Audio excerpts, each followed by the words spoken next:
What's good, people? It's your boy D5D, man. It's raining right now in Chicago. It's 6:14. Today is Monday the 18th of August. You know, I just seen a guy make a comment on one of my videos. He was talking about how he left the warehouse and how he about to get in a truck and how he'd rather be in a truck. And I agree with you. The best thing for you to do if you're working in the warehouse, get out the warehouse, get in the truck, be the guy that's delivering the packages to the warehouse. I agree with that 100%. To all the people that I know that work in the warehouses still, I always recommend them go get their CDL, but they don't want to put that dope down. So, obviously they ain't gonna be driving no trucks. But the warehouse I worked at was called A.A. Cooper. The warehouse they just purchased like a portion of the warehouse from whoever was there beforehand. And this warehouse had Estes in the building and U.S. Express in the building. Even though the U.S. Express was just a terminal there. So I was working for A.A. Cooper, unloading trailers. Bro, this job, like I said, I have a short from when I was working there. This job, bro. Now, for anybody who work LTL or do stuff like that, y'all probably be used to working in a warehouse where there's no circulation, there's no heat, there ain't nothing. All warehouses ain't made the same, but this one was super unorganized because it was brand new, apparently. So the guy that brought me in, right, he brought me in because of my resume. He was like, I see you drove trucks, I see you got your hazmat, this, that, and the third. You could be a great asset to us. And I'm like, man, you're absolutely right, man. I could work the warehouse flow for a little bit. And, he was telling me he'd get me in the truck after I worked the warehouse flow for about a month or two. I was already kind of suspicious of that because I'm like, man, I do got my CDL with the experience. You could just put me in the truck. I got all my endorsements. Y'all do doubles and triples. I got my doubles and triples, man. You can put me in the truck, man. You can put me in it. But I was like, I don't mind it because I was blowing at the time. So I'm like, shit, I could get on the warehouse flow for a little bit and, get on the warehouse flow for a little bit, let my system clear up, clean myself up or whatnot, And I'm gonna tell you later in the story, he ends up the hiring manager who was working in, over the whole thing, he ends up walking out. He just walked out one day. One day during the job, he just walks out. Like, this is how bad this place was. He just got the fuck up and just walked out. Didn't tell nobody nothing, never came back. Once he left, I was like, there go my chances of ever getting back into the truck here. But, man, I sat there. They put me on a forklift, and I thought they was going to give me some type of certificate. Like, since I'm on a forklift now, I thought I would have got some type of forklift training certificate. No. They just threw me and my boy Don on there. It was another Don. Me and him started around the same time. Cool guy, cool cat. And me and him both started around the same time, which kind of made the experience somewhat bearable. Even though nobody's your friend in these jobs, it did make it a little bit more bearable. But number one, this was in January to February, in Chicago. For those of y'all who know, y'all live out here in Chicago or in the Midwest or on the East Coast and stuff like that, around them times it's ice cold, and it's ice cold. We're talking negative 5 to 10 degrees. So we in this warehouse, they got the doors open, it ain't no heat, it's wind blowing in there. I come my first day with no gloves. I'm thinking, and they didn't give us no outfits either. I come my first day not knowing what to expect. When I did come in there the first time to do my interviews and all that, it wasn't that bad. We was sitting in they had it was almost like a jail, almost. So the way it was set up, all of the managers and people who work in the office was like in the middle of the building, inside of this tower. And it was heating there. And then you could see everything, you could see the whole warehouse from this tower. So you constantly being monitored and you constantly being watched. I just came from I've been driving trucks. I done got used to not being monitored and being watched. Even when I had my white collar job, I wasn't monitored or watched that much. I could go do my thing. Probably not even see the manager. Shit. If anything, my manager didn't even come on site most times. She probably come into the office once or twice a week. I like to work with no supervision. Man, was I in for a surprise? I come in there, hop on the forklift. I'm trying to figure stuff out. Real fast-paced environment. They want you to learn as fast as you can, but nobody trains you. There's no training whatsoever. All the stuff you're learning is from guys that they brought from different warehouses in here to work. So they had people coming from California, Colorado, right up the street from whatever location they had in Chicago. They had all different type of people coming in there. Somebody from Nashville, a couple different peoples, and they were the ones who was essentially training us. They giving us some of the stuff they could tell us, but they couldn't spend no time with us to train us how to use the forklift. So, like I said, it's my first time using a forklift. I'm not efficient with it. Me and my mans, we trying to figure out, how to be efficient, how to unload the trailer the best. These wooden pallets is just tossed inside the trailers. Because that's my thing. When I drove trucks beforehand, and I look inside the back of the trailers, everything's just stacked up all neat and nice and sectioned off. And I'm like, man, you could come in here, unload that with no difficulties. This stuff, you open up these ACT trailer, AA Cooper trailers, the shit's falling over. It might be a bunch of screws and nails all over the floor. These trailers is loaded terribly. The Amazon trailers, the Amazon loads we got was loaded terribly. All the stuff that was in there was loaded like some BS, man. Everything that was in there loaded. As soon as you open it up, now you gotta fix it, pull a couple things out, hop up in there yourself, try and see if you can lift it. It might be 300, 400 pounds. You don't know. They just stacked anything in there any type of way. And okay, you got two supervisors that's walking the floor. It's an African guy and a white guy. I done had my fair share of African trainers. At my last role at Velocity, there was a guy named Jacob there. He was also another character, another irritating guy. But for anybody who knows, who done had to work underneath some Africans, Nigerians more say, these are the type of accents they give me. These guys are very stern, like to be by the book, like to be kind of slaves, in a sense. Work, you do this. What are you doing? Where are you? What are you doing here? You must you must do this. Bro, this is my thing. I'm a grown man. I don't need you to talk to me like I'm a child. I'm not your child. See, that's the stuff, this type of stuff that make me go crazy. Because that's how they talk to you in there. They talk to you like you was a child, like you was an insignificant bug underneath their foot. They could squash it any moment. And that's the reality of it. You do that type of warehouse work where they just got a revolving door. That's the reality of it. The guy I started with, he ended up having the highest seniority in the building by the time I left. Well, not by the time I left, about a month after I left. A month or two after I left. And it was at least about 20 guys in there. So, that goes to show everybody that I was in there with was gone. 2 months after I got fired. You know what I'm saying? Everybody in there was gone. You got this, so, like I say, you got the African supervisor. His name was JB. Or, shit.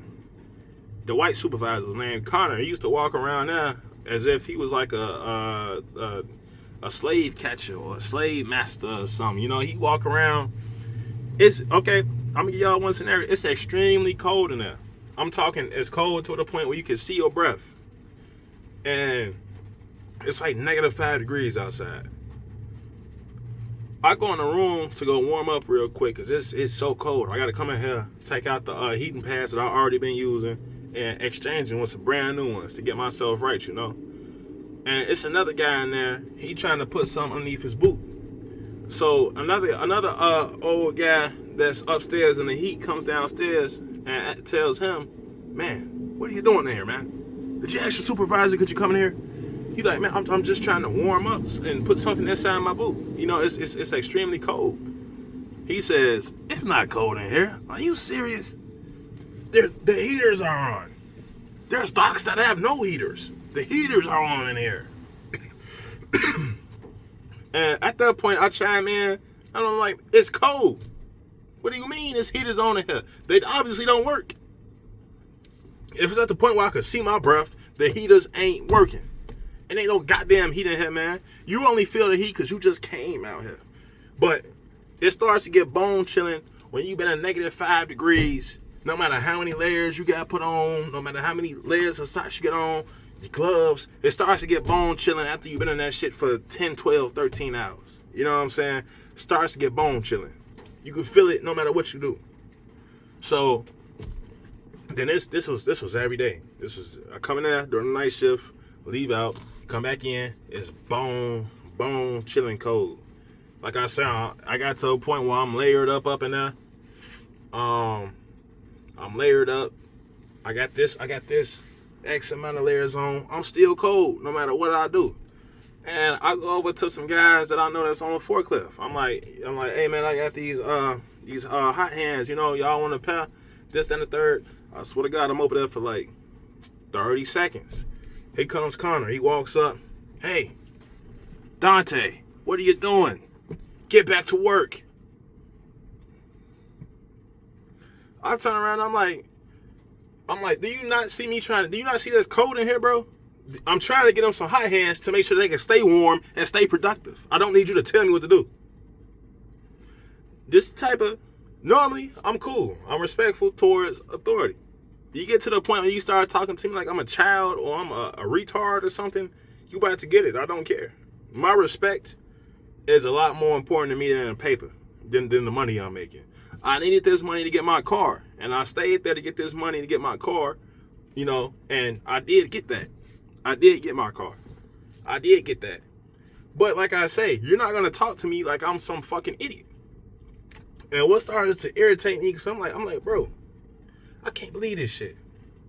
These people in here trying to talk to me like I'm a fool, like I'm nothing. And I just started thinking about all the things, all the achievements I done made throughout my life. All my business I done started and made this without, it was able to keep myself afloat without having to go work a job. My cybersecurity studies, my IT training studies, my networking, all the networking events I've been to, talking to people that make $250,000, talking to FBI agents, talking to these people. You know what I'm saying?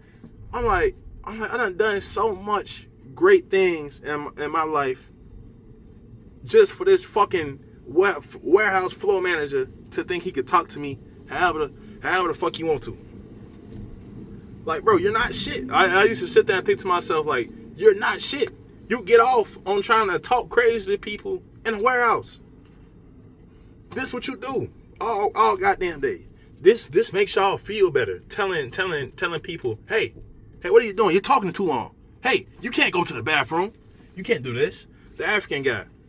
You cannot go on your break until you finish breaking your trailer. You must finish your trailer before you go on break. Yeah.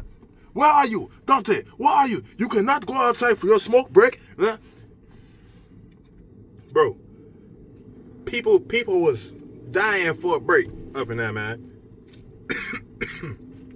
And, you know, you work in certain type of places, certain people adapt to these type of things and become cool with it. They don't mind it. I met a guy now who was doing this for 14 years. He was a Mexican guy named Avi or something. No. I don't even know. Avi was the African guy's name. I met a Mexican guy now. He was doing it for 14 long years. And I'm just thinking, how could you do this for 14 years, bro? You in an environment where your job, you don't have no job security. Your shit snap like this. I'm watching him, a grown-ass man with kids and a family, hide behind a wall. He hiding behind walls. It's the supervisor. Watch out! It's the supervisor. I'm like, I can't believe this. This was blowing my mind. Like, bro, you're a grown-ass man hiding from another grown-ass man because he your supervisor. But, and I thought to myself, I'm like, he done this so long, he probably can't even get no other skills. He done this so long, so all these hours, he probably can't even do nothing else. He don't have time to. And then, It was mandatory overtime every weekend, every weekend. It started off the first day. He broke it down. Hey, group meeting. We need everybody to get on hands on deck. We're behind this, that, and the third. We need to break down more trailers, and we're behind. If everybody could come in on a Saturday, the first Saturday wasn't mandatory. But I'm like, you know what? I'll come in, get me some more hours. I don't mind that. I'll come in, get some more hours and whatnot. Help, provide a little help. I'll come in, give me some more hours. And you know what happened? Every single Saturday after that, they wanted mandatory overtime. I'm in here Monday through, and then it's night shift too. So I start working Monday night, Tuesday night, Wednesday night, Thursday night, Friday night, now Saturday. Now you want me to stay till 12 on a Saturday. Keep in mind, I've been working all week. From 10, the shifts range from like 10 to 10, or whatever the fuck, 10 to 9, 10 to 8, just depending on what they needed, what they wanted. But this is my thing. I'm like, bro, it's supposed to be my off day, bro. Why am I standing here till 12 or 1 o'clock on a fucking Saturday? This is my off day. Let me go home at like 8 o'clock or some shit. It was a couple times, like, my birthday was around this time. I had to tell him on this Saturday, because my birthday was on a Saturday last year, I believe it was. Or either on a Sunday. I had to tell him, like, man, I got shit to do, bro. I went upstairs and talked to the head man, and there'd only be 3 of us. He'd make me, my boy Adonis, and the Mexican guy that was hiding from the managers. He'd make us stay there. All the people we had started out with throughout the night will be gone by the time 12 o'clock, 11 o'clock rolled around. At this point, I'm like, bro, I had enough. I can't do it. Once again, when I tell you about these contracts I signed, if I didn't sign a contract stating that I have to do this, I'm not going to feel obligated to do it. Once I reach X amount, what I signed in this contract, cool. But like I said, it's on my birthday. I had to go upstairs and tell him, like, bro, I can't. I'm not staying. I can't stay. I can't stay till 12 o'clock today. It's my birthday. I already got a shit that I planned and booked out to go do by a certain amount of time. I still got to go home and get some rest. I still got to, you know what I'm saying? I just been up working for 12, 13 hours. It's Saturday now, bro. I'm not staying here all goddamn day. I don't know what to tell you. Oh, you know what? We're just going to have to talk about it when you get back. We're going to have to do this. We're going to have to do that. And I'm thinking to myself, it ain't shit to talk about. What we going to talk about? My freedom? I already gave you the hours I signed up for. And week after week after week after week, I'm not doing it.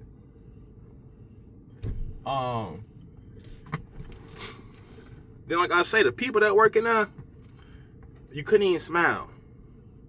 I ended up getting into it with a guy one day because I was driving my forklift and put a box inside of a trailer. I didn't have the warehouse was so unorganized. They give you like a sheet of paper, and you will fold the papers up to figure out which packages was in which trailer and figure out where they go. What do they go to this door, that door, that door. I don't remember that memory that it went in this door specifically. I put it in there, came out, and then went back to my trailer. This older guy, he was like, man, hey, young blood, where that paper at for that box? I kept driving because I'm like, man, I ain't finna feed into that shit, man. I kept driving, kept unloading my trailer. So I drive my forklift into my trailer. He comes, drives his forklift into my trailer and blocks me in. And hey, didn't you hear me say where that paper at? I about lost my mind at that point. I went off on him. I'm like, man, don't effing block me. Oh, man, it's storming out here, man. I'm like, don't effing block me in this trailer, man. Get your it's out the way, man. Before I get off my forklift, I swear to God, I'm finna get off my forklift. If you don't move your Out the way. I'm not playing with you. I'm already frustrated in here. Supervisors talking crazy. Managers talking crazy. Co-workers talking crazy.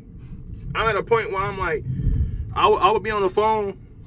He wasn't even allowed to have headphones and listen to music or be on the phone. But, you know, I do something to make I'm not about to listen to slamming boxes all day and beep, beep, beep, beep, beep, and slam and you know, get my ears messed up from hearing dock plates hit the trailers and all this loud slam. I'm not about to hear all that all day. I don't want my hearing to be damaged from this. You know? It's making sure these cranes come hit me. I get into it with him. Cause I'm like, bro, who is you messing with, bro? If this what you want, this what you gonna get. You found the right one. I'm fed up with this place. So they asked, do you want to write the dude up? Do we want to got a report with up? Do you want to write them up? I'm like, yeah, you know what? Let me write them up. Go ahead, yeah. I want you to go up there, take this to the manager. Cause if I do something to this dude, I want this to be documented that he blocked me into the trailer, which is a safety hazard.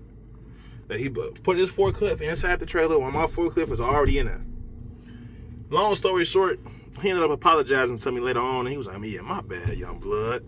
I don't know what, man. You know how this environment gets you, man. You know, my bad, man. You know what I'm saying? We got to stick together in here. You know, I'm all for making peace. I'm like, if that's how you feel, you know, that's cool. That's cool, man. You know, it is what it is. I accept your apology. I appreciate you coming to me as a grown man. Yada yada. I'm like, yeah, you know, my birthday coming up in a while, so you know I'm gonna be getting up out of here soon." And he tell me, he's like, you know what? Let me get you a bottle. Let me get you a bottle of 1800. So yeah, people in the warehouse, high, smoking weed, drunk, all type of shit. So I'm up in there. I'm like, yeah, I'm gonna take the bottle of 1800. He bring it up in there. We share some drinks in the room and whatnot. He bring it the day before my birthday because you ain't gonna be working during my birthday. We get drunk, whatnot. I'm having a great time driving the forklift, drunk as hell. You know what I'm saying?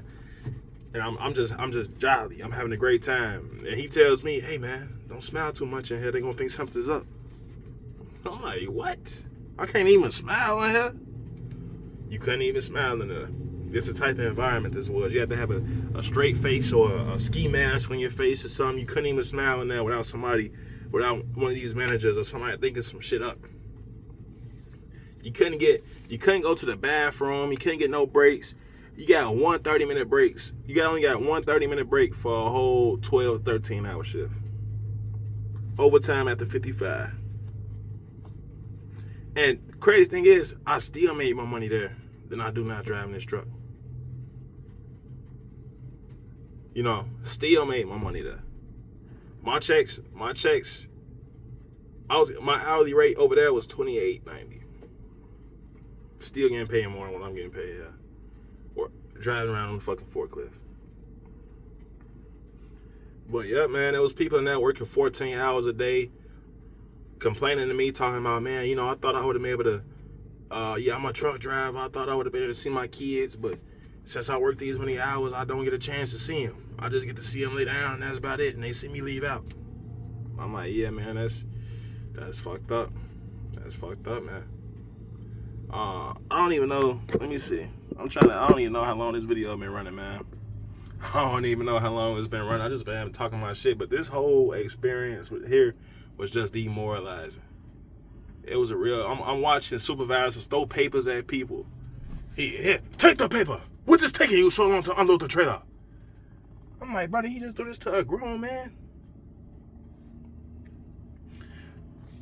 And I'll think to myself, why would somebody subject themselves to this? And it'll be me and a couple other truck drivers that drove, and we like, bro, this shit, nah, we getting up out of here, man.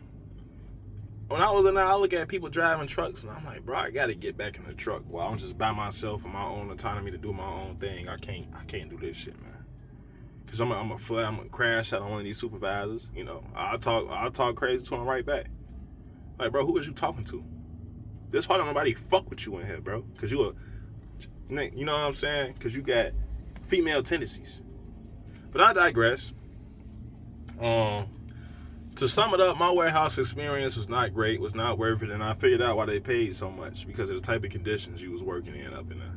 And didn't nobody stay there for long. Didn't nobody stay there for long. But yeah, I'm gonna go ahead and wrap this story up. I got more to tell, but this is probably a long video. I don't even know how long it's been running, man. But that warehouse experience is a demoralizing experience, man. I wouldn't wish that on my worst enemy, man. I wouldn't even wish it. But, you know, people gotta do what they gotta do to make their money. And I made that warehouse do what it was gonna do for me. You know, if y'all check out my post on my channel where we reach 175 subs, you'll see the type of car I got and what it did for me. I was able to save up, you know, get what I had to go get.